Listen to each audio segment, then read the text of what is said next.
Hey, CP Jason again, and I wanted to talk a little bit about the jab today. The very underused, the very underappreciated jab. Everyone's looking for something very, very complicated and complex, and it just doesn't work. In real fighting, if it's easy to do in training, it's going to be very hard to apply in a fight. Okay, and if it's hard to apply in training, it's never going to happen in a real fight. It's going to break down. Everybody misses this point. It's just simple. You've got to keep things simple. Bruce Lee's Jeet was really trying to refine things, keep them simple.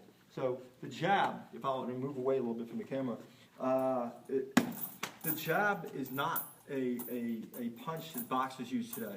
Where boxers are using the jab, fist down, why don't you use your elbow down, okay?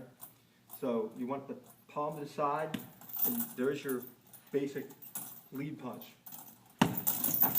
So when you throw the punch, you get a bit of pop on it because there's a bit of a drive. Now my fist is coming in again. My fist is coming in right like this. I'm aiming with my ring finger knuckle. It's right here, and there it is.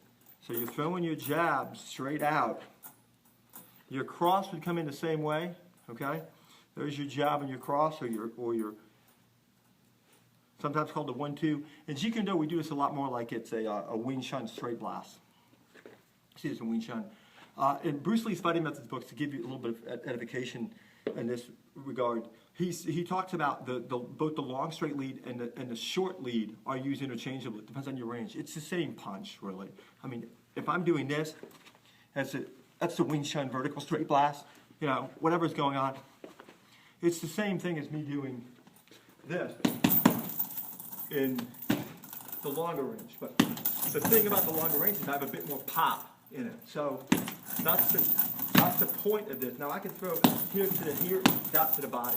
So I can throw the jab high, across to the body. When I'm throwing across to the body, I'm trying to go as small a motion as possible and come back up. And that's what I'm doing with my punches. I'm trying to get them back to my original starting position, my ready position, as fast as I can. The advantages of these strikes are paramount. They're too good to be true. Think about this.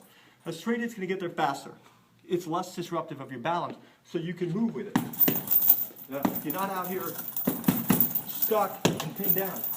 You can attack and be mobile at the same time. That's huge. So your balance is less disturbed. It's faster. It's more accurate. You have a higher rate of fire. You're fully automatic, if you will. Faster, more accurate, balance is less disturbed, higher rate of fire. You're a smaller target. It's really a lot harder to get at you when you're doing this than if you're doing this. So you're a smaller target. It's safer, less likelihood you're going to break your hand. You know, coming in like this. And I go back to this case a lot in class. It's less telegraphic.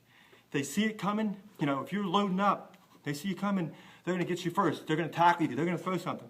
So you want it to be as quick as possible. The 1-2s, boom, they're quick. They're straight punches. They're untelegraphic. You're not drawing them back. People don't see them coming.